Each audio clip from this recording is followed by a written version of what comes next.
បាទជំរាបសួរពុកម៉ែបងប្អូនថ្ងៃនេះដែរខ្ញុំសូមបង្ហាញនៅសកម្មភាពដែលយើងត្រៀមដាក់កៅអីចំនួន50កៅអីទៅខាងស្រុកមង្គលបុរីខេត្តបន្ទាយមានជ័យបងប្អូនហើយកៅអីនេះជាប្រភេទកៅអីបត់បងប្អូនអាចបត់បានដូចក្នុងវីដេអូអញ្ចឹងបងប្អូន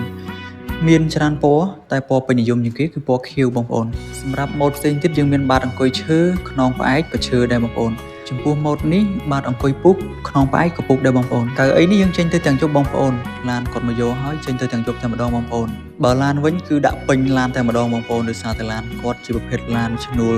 ដឹកភ្ញៀវទេបងប្អូនយកមកដាក់កៅអីគឺដាក់ពេញតែម្ដងបងប្អូនបើបងប្អូនមានតម្រូវការកៅអីសិស្សកៅអីនិស្សិតក្តារខិតកញ្ចក់តុសិស្សតុគ្រូផ្សេងៗបងប្អូនអាចតាក់ទងតាមលេខទូរស័ព្ទ3ប្រព័ន្ធខាងលើ